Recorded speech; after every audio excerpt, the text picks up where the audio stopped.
Good evening, everyone. Thanks for checking out tonight. This is Father Scolaro. I'm here with Dennis, Harrison, and Nick, and I'm taking the lead tonight. Normally, Nick takes care of this, but we thought I'd lead a bit of a conversation with these three young men. Before we begin, a few announcements. Just so you know, Friday, the Feast of the Sacred Heart, we have extra confessions across Brooklyn, Rockville Center, and the Archdiocese. We have confessions from 10 to 12 and 4 to 6. We also have our usual confessions from 2 to 4 on Saturday. That's out in the school parking lot. It's a nice chance, sort of as we all begin to go back to communion, which is very exciting, to prepare our souls and purify them so we can receive Blessed Sacrament worthily. And beside that, we have a regular Mass schedule, which you can all check out on our website and Facebook. So tonight, we're going to be speaking just a sort of informal conversation with the three young men I mentioned. I think it's sort of awesome. I'm excited for this summer because we have, in a world where people talk about, there's so few young people who are faithful, there's so few young men thinking about the priesthood. We have two seminarians and a discerner in our parish who are helping out this summer. So we have Dennis, who's in major seminary. We have Harrison, who's in the minor seminary, starting this fall, and we have Nick, who's discerning the priesthood. So maybe as we begin, let's just give them a chance to introduce themselves. So Dennis, do you want to tell us about yourself? Hi, everyone. My name is Dennis Gannon. I just finished my 5th year of seminary, my first year of major seminary up at St Agustin Seminary in Yonkers. I'm from Wilson Park, so not far from here. I went to Charlotte High School, like some of the great priests here at Notre Dame Parish. I graduated in 2015, entered seminary right after I graduated. I love baseball, big Mets fan. Very sad there's no baseball right now, but, it's okay because I have, Father Scolaro and Harrison who very kindly listen to me talk about baseball, even though they don't care at all. For fraternal care. I appreciate that. I'm very happy to be here this summer. Very lucky to get this assignment. It's great to have you. And Harrison, why don't you tell us about yourself? What's up? So Harrison, like Father said, I'm beginning minor seminary at Douglaston coming this fall. I'm from a small town out in Suffolk called Selden. It's about 10 to 15 minutes southeast of Stony Brook University. I went to St. Anthony's High School, so there's a bit of rivalry between the pastor and myself. And then I went to Hofstra University. I just graduated from there this past May, and I start seminary soon. And like Dennis said, I don't care when he talks about baseball. Yeah. And finally, Nick, who you all probably recognize from all our media here. He's been the hero of the pandemic. Tell us about yourself, Nick. Hi, everybody. I'm Nick. I live like 2 blocks away from the church, so Notre Dame is actually my home parish. I currently go to Hofstra. I'm going to be a senior in September. I'm studying television production and philosophy. And I love the Beatles, and I love Buddy Holly. That's why I wear these glasses. So that's all you got to know about me. All right, good stuff. Yeah, so I think it's just great to have a chance to hear from you guys, just to get a sense of how you've ended up where you are. As I mentioned, how many of our parishioners talk about how many young people, it's hard to get them into the church. We don't see them that often. There's this resistance to the faith. And here you are. Not only that, you're thinking about giving your lives to God and the priesthood. So maybe you guys want to just tell us a little about how you got there. Dennis, do you want to tell us sort of your story? Sure. I was raised Catholic, but I admit by the time I got to freshman year of high school, I didn't really care. I was indifferent. I believed in God, but past that, I hated going to church, like passionately did I hate going to church. And I hated doing our confirmation. I was basically a punk kid who thought he knew everything. Now I'm a punk adult, it's different, but it was December of my freshman year at Chaminade. I was in religion class watching a vocations video called Fishes of Men, which I watch at least once a year now because I love it. And I was not paying attention because I really didn't care. But suddenly my mind was totally clear of any thought besides, I'm going to be a priest. My next thought was, I'm sorry, what? But it was almost like I had heard it instead of like I had thought it. And it was so strange to me. I couldn't wrap my head around it. And I distinctly remember asking my mother, are we going to church this Sunday? And she said, yes, anticipating a fight. But I said, oh, good. And she actually put her hand to my forehead to see if I was sick because I hated going to church. And I remember I went to church that weekend. I received the Eucharist, went down to kneel, and I went to pray. And I remember just going, so can I get like a yes or no on this?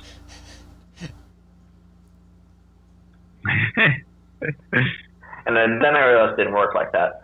So I started getting really involved at Chaminade, joined religious clubs and service clubs. I started talking to the brothers and some priests I knew, like Monsignor Donald. God rest him. He was so good to me. I remember the first time I met him, he had no clue who I was, which is fair because like I said, would only go to church if I was dragged there.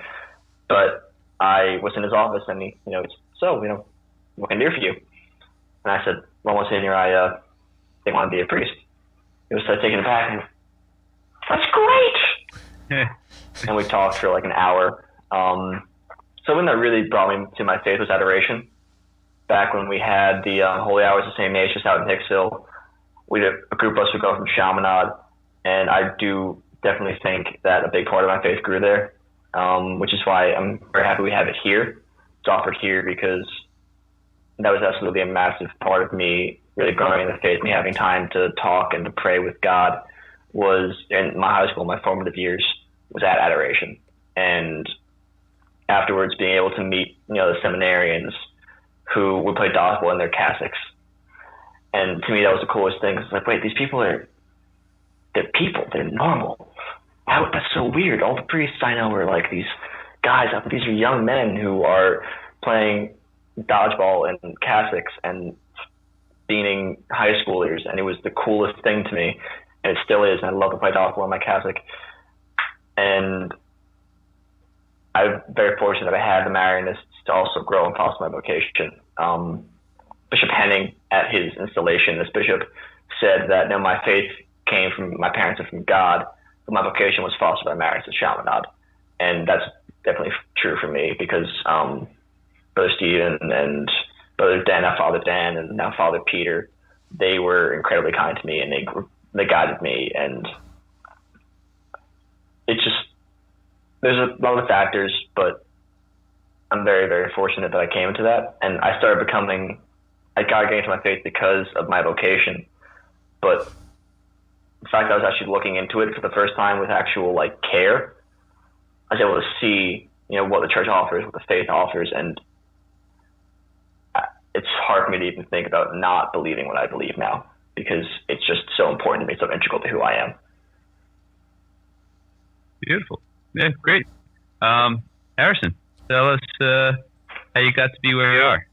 All right. So, like I said, I was born and raised in Selden, out east in Suffolk. I was, born and raised Catholic, brought into the church by my parents, baptized, First Communion, confirmation, aka graduation in my mind at the time. That's kind of how I was when I was younger. I didn't really take the faith seriously. I didn't view it as something that was to be serious. I just saw it as something trivial that you do to appease your parents. Why I thought that, there's a bunch of reasons, but that's how I viewed it, right?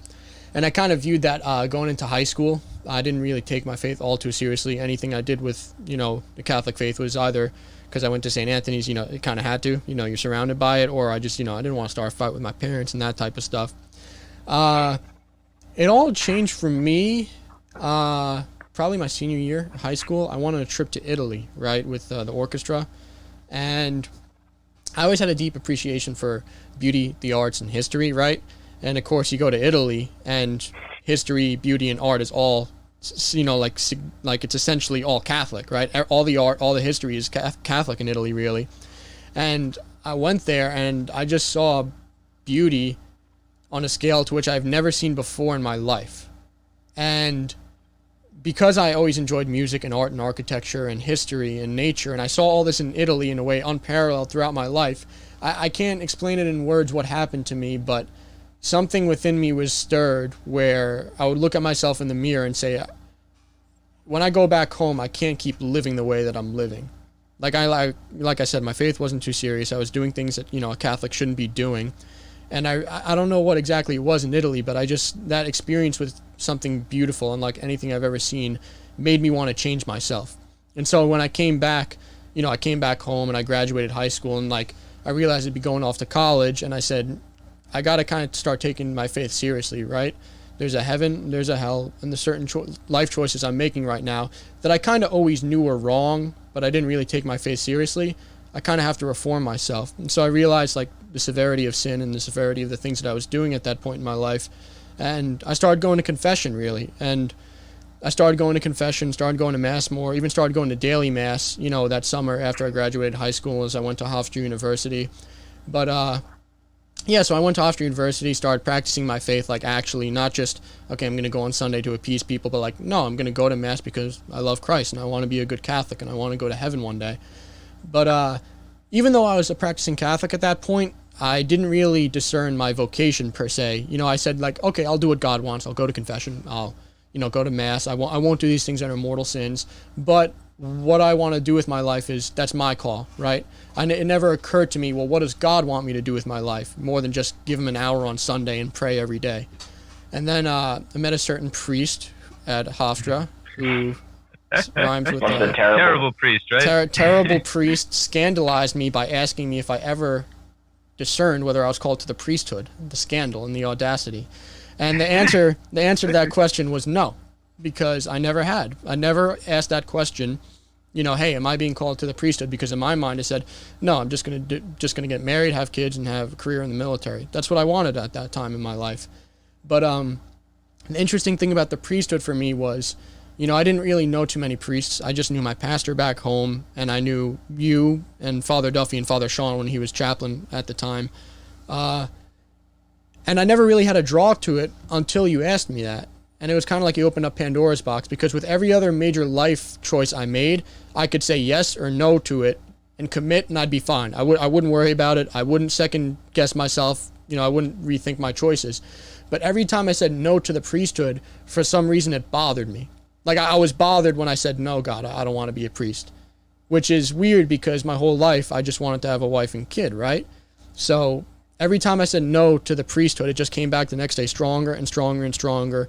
And it kept bothering me that I was kept saying no. And I kept finding myself being drawn to liturgy and the sacraments and things like, you know, the breviary and all these things that are very unique and priestly, this whole sacrificial life. And eventually, after like a lot of, you know, several months of just saying no, no, no, I eventually said, okay, yeah, maybe this is what God wants for me. And I kind of started taking that path and, you know, applying to seminary and all that. And long story short, through a lot of help from a lot of good priests and a lot of prayers, here I am today, assigned to Notre Dame. It's great to have you. It has been fun to watch Harrison through the 4 years at Hofstra. Oh boy. It's great to have him here this summer. I've got lots of good stories, but we'll save them for another time. All right. And Nicholas, our homegrown. I should say we do have, or Nick, or if you go, Nick, that's fine. I know. But whenever you call me Nicholas, it's serious. That's why I was trying to pretend we're professional here. So we do have another homegrown priest who was ordained a few years ago, the year before myself. That's Father Jason Grisafi. He's out in St. Joseph's in Babylon. We've got another young man in the seminary up studying for the Archdiocese of New York. But this is another Hofstra student. He's a parishioner. Nick, tell us about yourselves. Sure. Okay, I'm thinking where to start. Okay, so when I was in, I went to Catholic high school. I was raised Catholic. I got all my sacraments of initiation, you know, baptism, confirmation, all that stuff. But I never really particularly cared for it, and it was nothing very serious to me. It was just, you're raised Catholic, you're part of the Catholic culture. It's just kind of something where you say, yeah, I'm Catholic, but there's no real depth to it. When I was in high school, there was like a brief period of like a couple months where I was really into it, but that was just pure emotionalism. That was like basically nothing. So that lasted a couple weeks, and then that was gone. And then the rest of high school was just a slow downhill where I started really having a lot of doubts in my mind. Like, I don't really know if I buy this. Like, this just seems like a pretty big story, or the church is a really nice piece of history, but I don't really buy what they're selling, you know. So through high school, the Catholic thing, I wasn't aggressive against it. I just didn't really care for it. It was just something I was a part of. I was involved in some parishes, like media work and stuff, but it was strictly like a work relationship. I liked being there. I liked the people there, but I wasn't like particularly interested spiritually. And then towards the end of high school, I was like really serious, like in the back of my mind, like, yeah, I don't really buy any of this stuff. But where it really snapped was when I got to Hofstra. I took my first philosophy class, And the professor, I had a lot of long chats back and forth with her and a couple other friends, who one of them I'm still friends with to this day, about arguments for the existence of God, specifically Aquinas' arguments. And basically I left the class saying God is not real. There's no way. Like, it doesn't make any sense. The concept is completely illogical, and there's no way you can really push this. So I kind of left, like, not caring as much, and in the back of my mind, I was quiet about it because, like, you know, I had a lot of all my friends were religious, and again, I still worked in parishes. Like, it wasn't something I really wanted to talk about. I just kind of said for myself, like, yeah, I don't really buy this. So I went on my freshman year of high school, joined a frat, did all that stuff, and then that circles later. That's why I mentioned it. But later that year, I went to work at Philmont Scout Ranch for my first summer. So quick background about me: I'm very involved in scouting. I love scouting, and I love Philmont specifically. So this was my first year on Philmont staff. And this year on Philmont staff, we had a massive forest fire come through. This was in 2018. So the ranch postponed. So we had like hundreds of staff members in this camp with nothing to do. So the Catholic chaplain started putting on programs. So when all that stuff was announced, at the same time, I came across a Bishop Robert Barron video on YouTube. And throughout this year of college, I was very interested in like watching YouTube videos about like atheism, and specifically like people like Christopher Hitchens and Sam Harris. And I came across a video from Bishop Barron titled Bishop Barron on the New Atheist. And I was like, this looks interesting. So I clicked on it. And usually, if you ever watch a debate between Christopher Hitchens and somebody else, usually the Christian gets wrecked because they usually don't put up. I mean, it's true. If anybody's watching this, what I'm talking about, usually the Christian gets wrecked. So I was kind of expecting it to be one of those. But Bishop Barron really, if you ever get the chance to watch that video, everyone should, because it was really good. And it really kind of got me like, that's interesting. So I kind of started binge watching him a lot more. And I started getting more interested in the videos, and then when that was happening, I decided to start going back to the chapel when the chaplains at Philmont were putting all this stuff together. So I went with my friend who was like in the writing department, because I was a photographer, so she was in the journalism department, and she said to me, like, out of nowhere, we're sitting in the chapel one day, like, you'd be a really good priest. And like, I've heard people say that before. Like, people said that to me in high school, but like, I didn't care. I didn't take it seriously because I didn't really care for religion. But when she said it, it was the first time I took her seriously, because I wasn't religious, but and she didn't know me. This was only like the first 2 weeks we knew each other, and somehow out of nowhere, she just had that strong belief. And she's a very strong person. So like, she's very, you know, when she has her opinions, they're made known. So I took it seriously, and it just kind of got my mind thinking. So. Spiritually, I was kind of learning more and kind of getting into it, and then I started thinking about the possibility, like, well, like, is that, like, what did she mean by that? I started thinking about it, and then same thing. When I came home from Philmont, I met another scandalous priest named Father Scolaro, and he really messed things up for us. So people are gonna think poorly of me now. Yeah, well, this is all your fault. I mean, this is all your fault, Father. If we become priests, it's on you. Well, for me and Harrison at least, but like, so. Yeah, but so just backtrack a tiny bit. In college, when I was very involved in the fraternity, I met Father Scolaro on campus one day because the bishop was there, and I knew the bishop from like high school stuff, and I had my big Greek life letters on, it's like the big 3-stitched letters, and you know, the fraternity is loosely tied to Catholicism, and they hadn't really been having Father Scolaro involved in the fraternity, so when the bishop came up to me and started talking to this random frat boy on campus, Father Scolaro kind of gave me a look like, who is this kid? And the bishop kind of awkwardly said, you guys should talk, like, you better talk, kind of thing, you know. So we had like a little awkward meetup in Garden City, and then talked about some like media stuff. So I didn't know Father Scolaro well, but when I came back from Philmont, I reached out to Father Scolaro, like, hey, I'm back from New Mexico, if you want to start this media stuff, and also somebody told me I should be a priest. What do you think about that? And then so it's kind of like out of nowhere. And Father Scolaro, I don't know if Father Scolaro remembers this, but his reaction was, oh, I was going to ask you that, but I didn't know how to bring it up because we just met. So like, you know, yeah. So then from there, it's just been a lot of other, you know, developments, a lot of other things have come and go. I'm sure we'll probably touch on those later, but like, yeah, that's pretty much where I come from. Okay. No, great. And I think, as somebody mentioned in the chat, you know, we're all grateful to all you guys, and it's certainly an inspiration. It's awesome to see you all sort of making this journey. But I think, as I mentioned sort of at the start, there's the big question of, you know, well, where are the rest of the youth? Where's the Catholic youth? I do want to mention, if you have questions for these guys, feel free to pop them into the comment box. As we talk, I'll try to keep track and bring them into the conversation. But sort of this next part, I think it's worth thinking, okay, so what got you guys in? It seems like each of you in your own way had sort of wandered or doubted or questioned or didn't take very seriously the faith. There's those two pieces where all of a sudden you took the faith seriously. Dennis, it was sort of actually the priesthood, which brought you to take faith more seriously. Harrison, it was the beauty of that encounter over in Italy with the music and the art and the history. And Nick, it was sort of an academic thing. Bishop Barron really opened your eyes. And it's sort of this mix of new media and beauty and maybe not a conventional way of encountering the faith. So there's that first bit.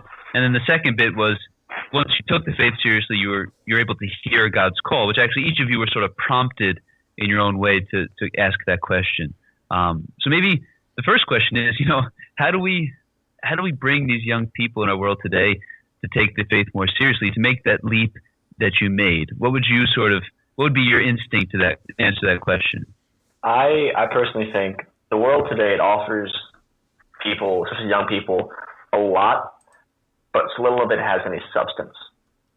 Yeah. And it often leaves you looking for more that's just not there. Cardinal Seurat always talks about the dictatorship of noise, how there's so much noise, but no one is saying anything. And the church can offer objectivity, it can offer truth, it can offer beauty that can't be found other places. And I think there probably needs to be a little better job of not giving it, because it does that, but maybe a better way of presenting it, or maybe just a way of going about it, just maybe a little differently. How that can be done. That's the challenge. Yeah. I know that I've found a lot of people, they don't like being pandered to, like especially young people. Like they don't like if some person who's clearly doesn't always talk about tries to use that hip cool lingo, how mass is lit, dude. Yeah, no, that doesn't work. They see through that so easily. But I personally have found that just being genuine and just showing how much you love what you do can impact people, because let's face it, Gen Z, we're really weird people steeped in irony. Nothing anyone says is ever actually what they're thinking. Harrison, Nick, can you agree with that? No. That's not what I'm thinking. Case in point. So, just like I've met people who have been like, I talk about what I do, what I am, and I get this look of almost like awe, like, wait, so you just dedicate yourself to this, and what else? What's the what's the alternative motive here? Like, it's not.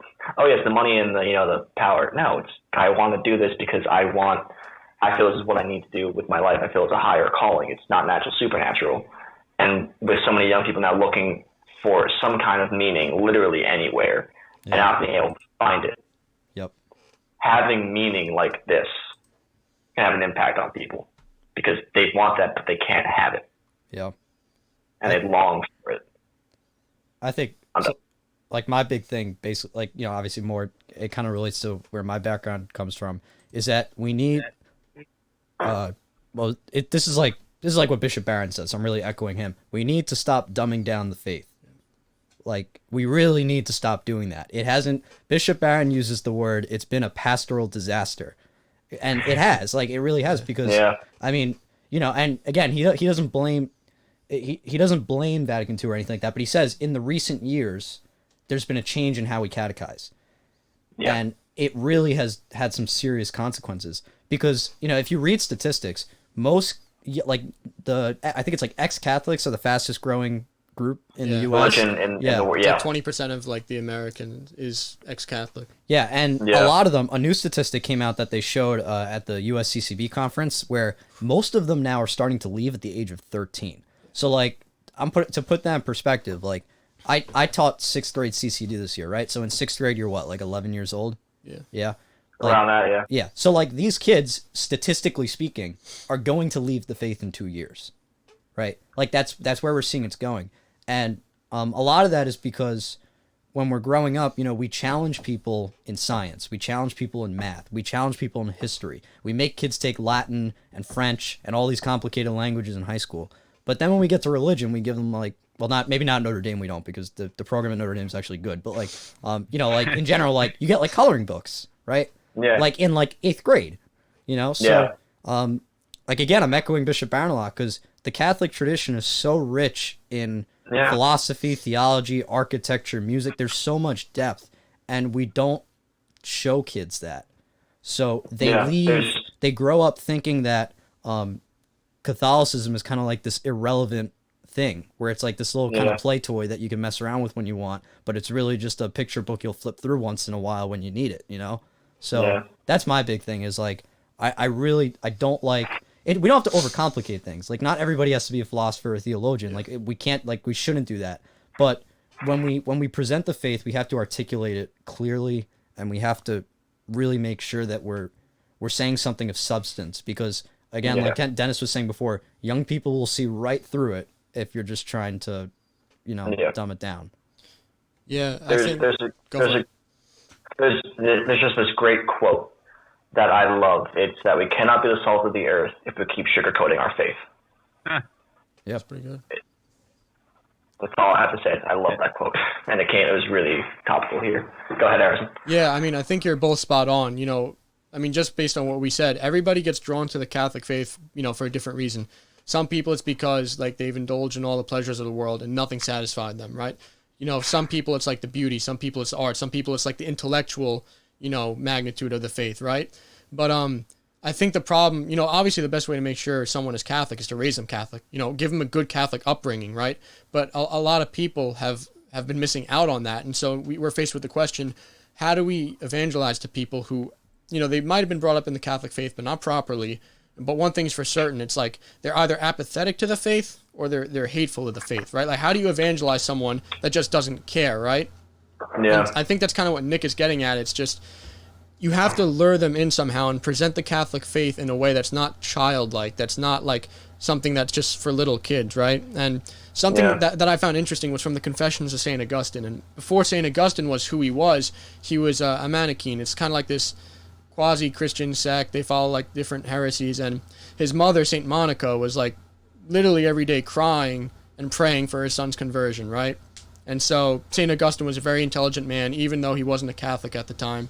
And Saint Monica went to a local bishop and said, you're a very learned man too, you're so intelligent, if anyone can refute his errors, my son Saint Augustine's errors, it would be you. Please talk to him. And the bishop said, no, I'm not going to talk to your son because he's unteachable. He's too conflated with his errors and his heresies that he's not going to listen to what I have to say. You have to pray for him and give him time.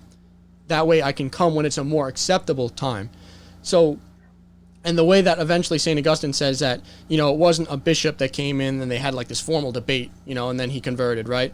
Or for him, it wasn't that he just saw like the beauty of Catholic, music and architecture that made him open up to hearing if the Catholic faith was true or not. It was St. Ambrose that made him open up to the Catholic faith. But the reason why is what I think is interesting and what is useful for evangelization in our times. He said he didn't listen to St. Ambrose because he was a powerful speaker. He said he didn't listen to St. Ambrose because he was a preacher of the holy truths. He even admits that at the time that he started listening to St. Ambrose, he thought the Catholic faith was completely devoid of truth. He thought he would never find truth in the Catholic faith. But he listened to St. Ambrose because he was a friendly man. The friendship and the kindness of St. Ambrose is what managed to open up St. Augustine's heart to the Catholic faith. And I think that's an approach we need to have, because a lot of people are turned off to the faith for whatever reason, right? But even if they're turned off to the Catholic faith and they don't want to hear what the Catholic Church has to say, if you're their friend, they're going to want to hear what you have to say. And I think that's an in where you can present the Catholic Church and the Catholic faith, like Nick said, in a way that's reasonable. Yep. And you can show what Dennis said, hey, the Catholic faith has something that nothing else has. But you can't get to that point if they're not willing to listen to you in the first place. Yeah, and like what Harrison says too is that's another thing Bishop Barrett and the USCCB have been pushing is like, if you interview, they did like a video where they, at part of their presentation where like they interview people, like why did you leave, like young people. And, a lot of people think that people have been leaving over, like, scandals and stuff. Yeah. Now, they have. That has been part of it. Don't get me wrong. But, like, statistically, they've been showing that young people are leaving because they don't feel like they have a place in the church, right? They don't have a relationship with anybody. But then also, they ask all these questions that they haven't had answers to. So here are like two pivotal spots where it's like, well, I don't know if religion and science work together. Well, God is irrational. Nobody in my parish cares about me. Like, there's all these things that, we could do something about on a any parish level. But it's not as and like, we live in college too, like this relativistic culture where, like Harrison said, if you don't get close to someone, they're not going to listen to you because it's like my truth versus your truth, stuff like that. Yeah. So maybe I'm getting sort of two trends here, and they tie together.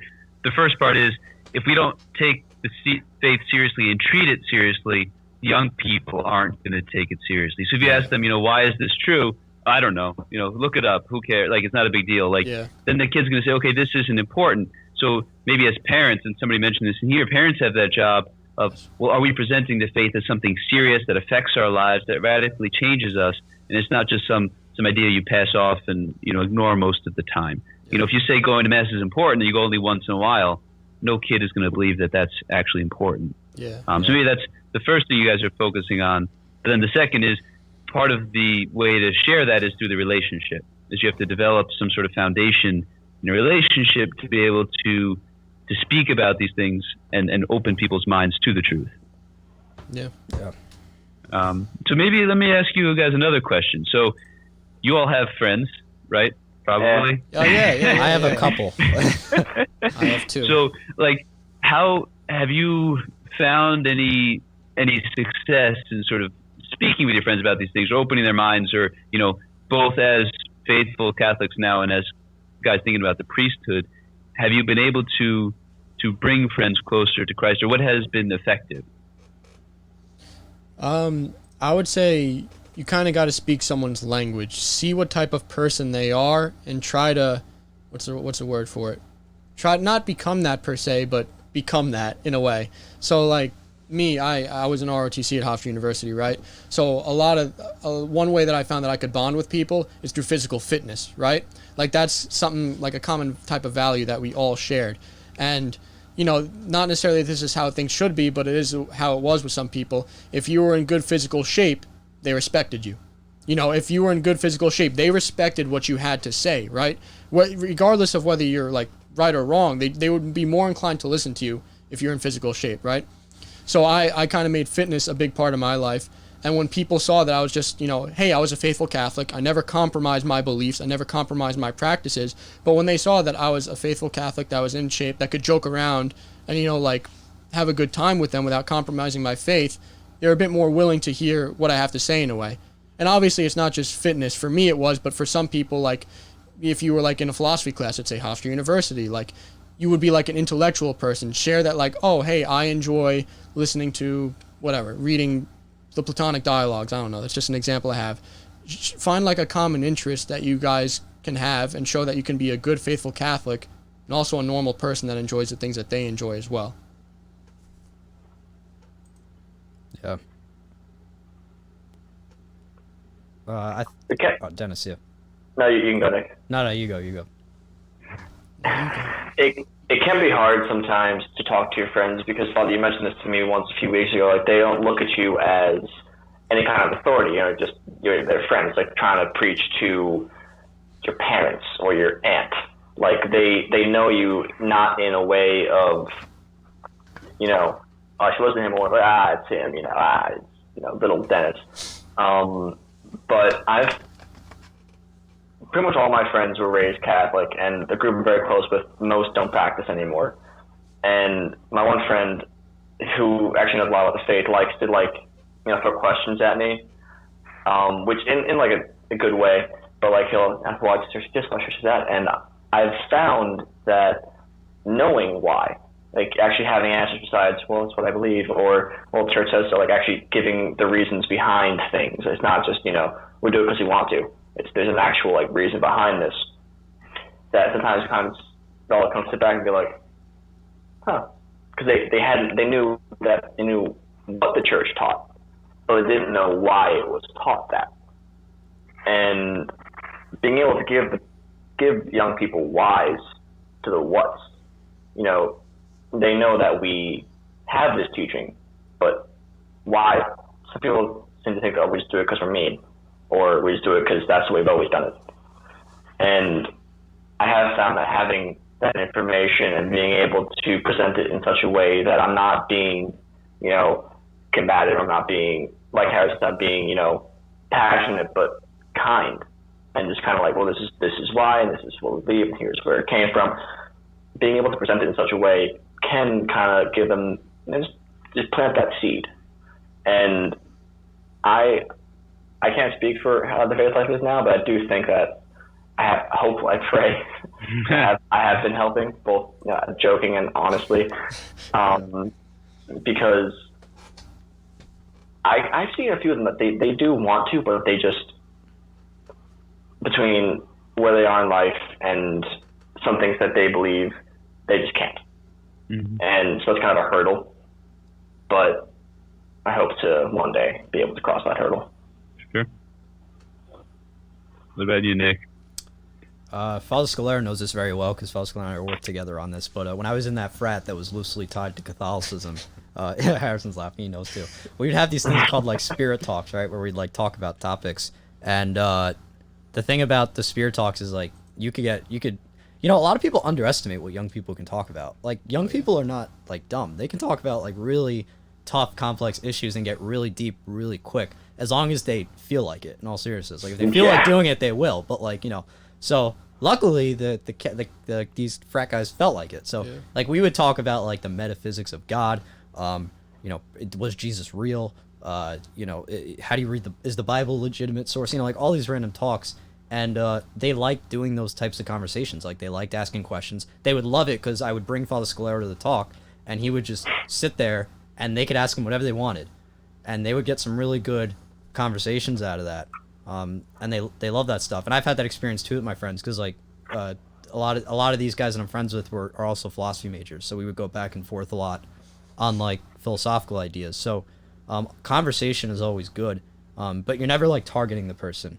Because you're not trying to win the debate, you're trying to bring them in. So you never, like, if you beat them, right, you don't want to, like, beat them down that you beat them, That's not what it's about. And sometimes people get confused with that, where it's like, it turns into a debate. But it's not about debating, it's about, you're showing how exciting the position is, because when the position is true, it fundamentally changes your life. Yeah, I think it was Scott Hahn said it's like the Catholic faith isn't like this goalie line that you're trying to defend like it's soccer or football. Like it's not something you're trying to stop people from getting to. It's the opposite. You're trying to bring them over to your side. You're not defending something that they can't touch. You want to bring them over. So again, an invitation to any questions that might be out there, but one that came up and maybe a broader idea. So the idea of becoming a priest is obviously not something popular nowadays. It goes against every instinct that they're taught. That we grew up with. So something like celibacy, the sacrifices of the priesthood, how did you come to terms with those? What was how did you come to accept that call? It's funny, actually. When Harrison was giving his vocation story, he mentioned how what he wanted to do was enter the military and have a family. And I remember thinking, because this is entirely true for me, I didn't want to be a priest at all. For about 2 or 3 years in high school, I accepted it.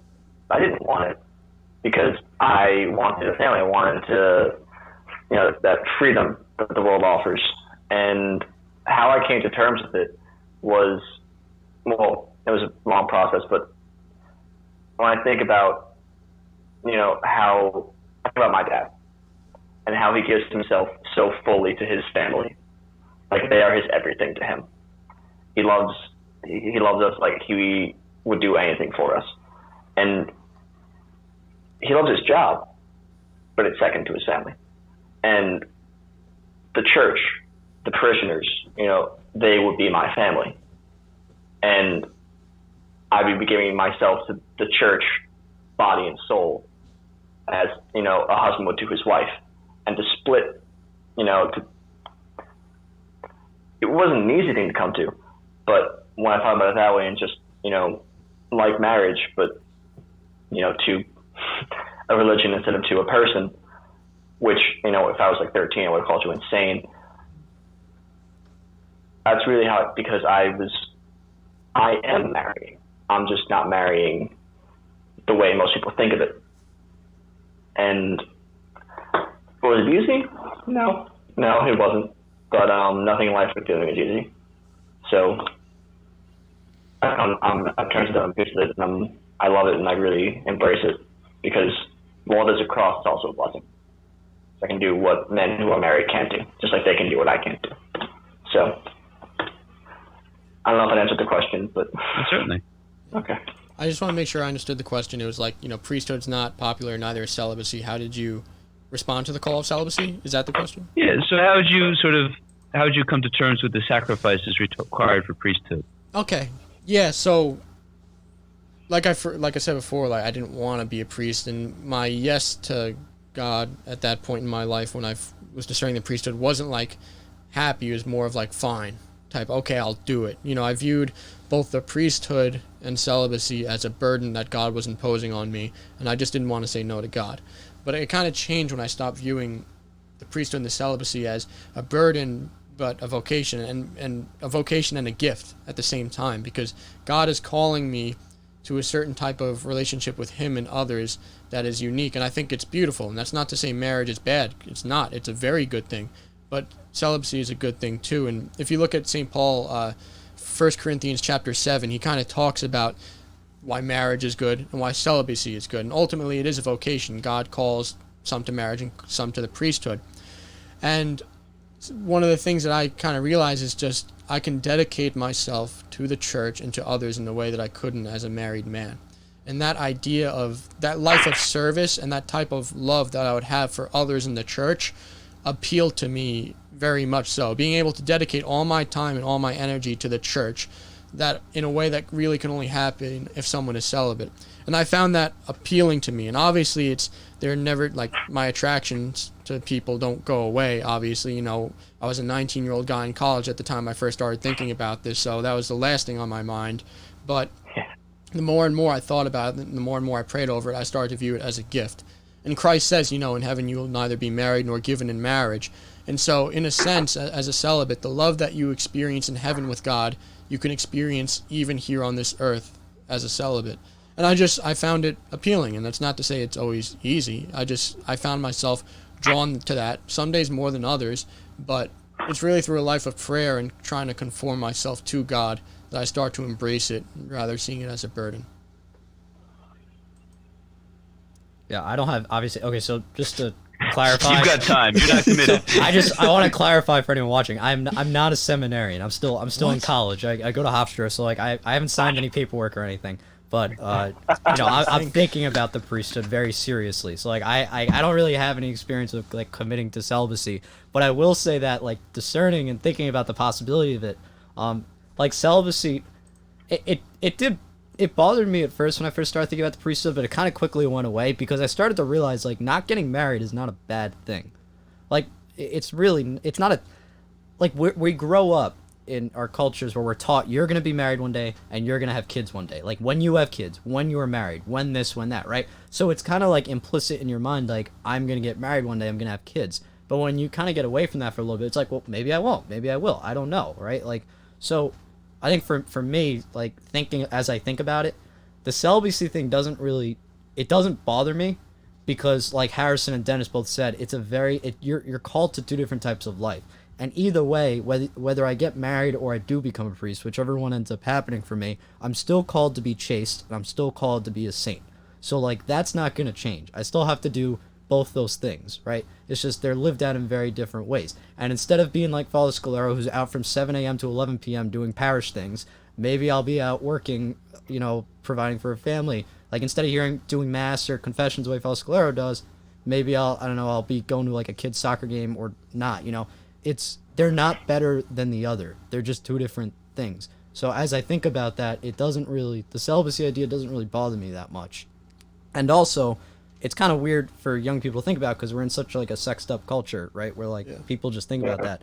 And like I always love when Father Scolaro talks about celibacy, like in like Stump the Priest something, because he always says, like he reminds people, you don't need to have sex to be happy. Like ultimately when young people are discerning, I'm just going to be flat out. A lot of times young people are like, that's really, you have to question, are you thinking about the virtue of marriage or are you really thinking from a place of lust, right? Yeah. So when you separate the two, you realize that both are beautiful and you're going to be happy when you discern which one's the proper one. So celibacy doesn't actually, it doesn't really faze me that much.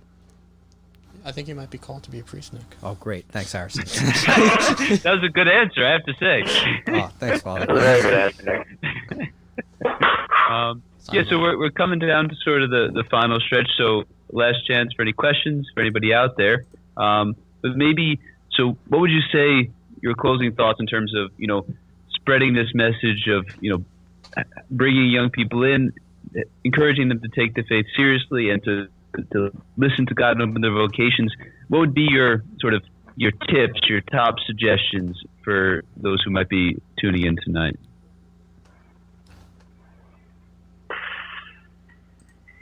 Is that a tough one? No, I mean, Nick said it perfectly. Don't paint the faith in a bad light. First of all, be a good example of what it means to be a Catholic.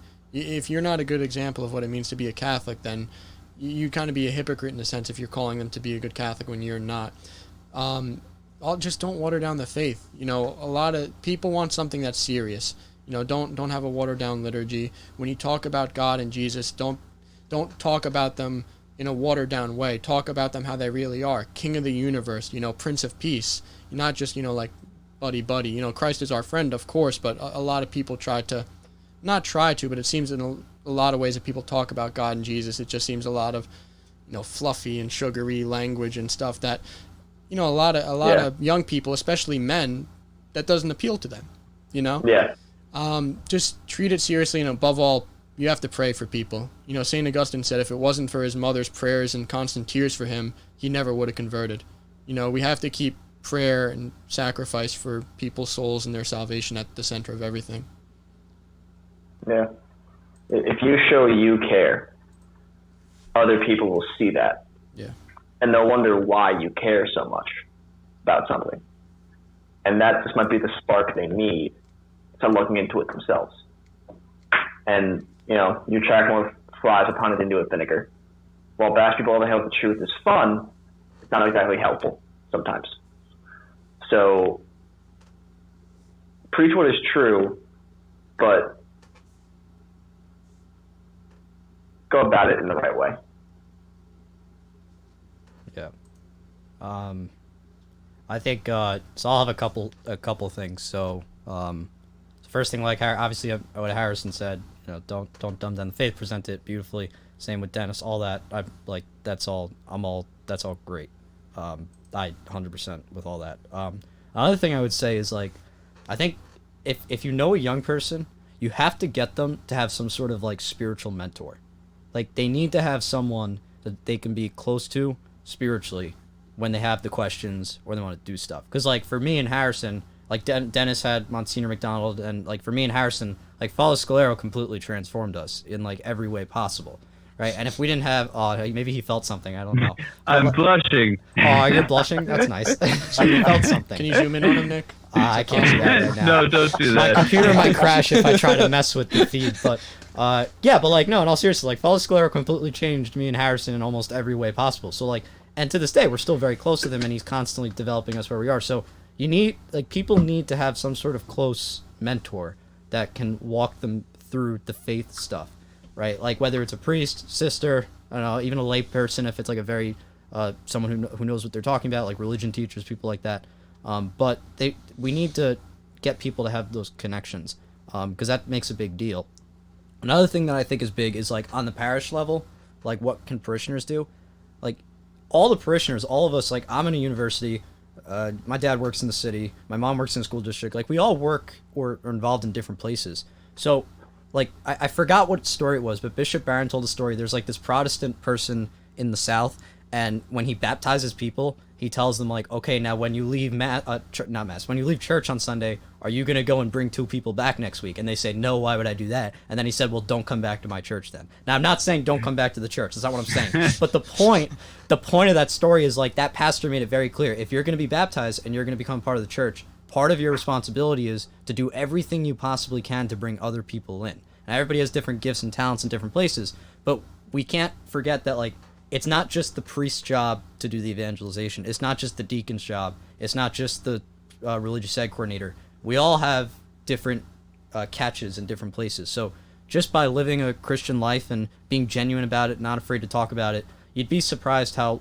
far that can really go. So I would say just, do that. I mean, I guess, like, don't be afraid to talk about it, and don't be afraid to... Just do it. Yeah, just do it, like... Do it. Nike. This is a Nike ad. Yeah. Sponsor. No, and maybe I can I'm sure I'm speaking on behalf of everybody watching, it's an inspiration to see young people like you, and hopefully we get a sense of, okay, these are the things that opened the hearts of these three young men. I know I can say I'm maybe a bit of spiritual paternity. I'm proud of you guys, and it's exciting to see, and I'm now the past, you guys are the future, so we're all praying for you, and hopefully we all do take that seriously, where it's our job to be witnesses and evangelizers. No matter what our age is, anybody can make a connection with somebody who's far from the church. We can think of, especially nowadays, people are so isolated and lonely, just to have somebody care about them and love them. Wherever it is, maybe it's at the coffee shop, you remember somebody's name and ask them how they're doing. Yeah. Those little gestures, it can really open somebody's heart. And that's maybe a big part of this, is loving these young children, bringing them the truth, not being afraid to speak honestly. And that's part of love, is giving somebody what they want, that they need to hear, not necessarily what they want to hear. But no, so it's been great having you guys on. I think we'll wrap it up. Any last thoughts? Yeah, I'd also say with the, because I know I was emphasizing a lot, like, don't dumb down the faith, give good answers, right? I don't know is a perfectly fine answer. Like, if somebody of you asks you something that, like, you don't know, like, Google is really, like, you could just, there's lots of great Catholic people on the internet that can answer stuff. Like if you don't know an answer, like, don't try to make it up, because, again, young people will see right through it. So just, if you don't know, you don't know. Like, it's okay. Just, like I said before, I don't know, I'll get back to you. Yeah, not everybody has to be a philosopher and a theologian. We wouldn't have a functional church or society if everybody was. So, like, yeah, so just, I don't know is a perfectly good answer. Don't be scared to evangelize. The 12 apostles were just 12 illiterate farmers and fishermen, and they took on the whole Roman Empire. So never be scared to evangelize. You may be uncomfortable at times, but that's all right. Yeah. We're called to greatness, not to comfort. Pope Benedict XVI. Amen. All right, should we end with a prayer? Yes. See, Padre. Okay. In the Father, Son, Holy Spirit. Amen. Amen.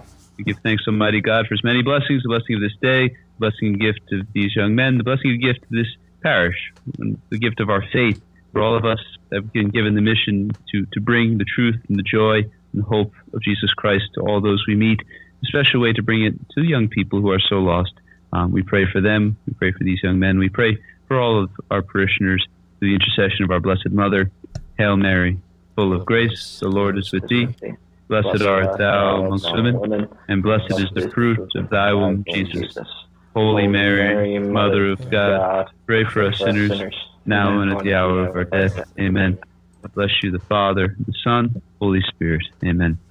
God bless you all. All right. Bless you, Father.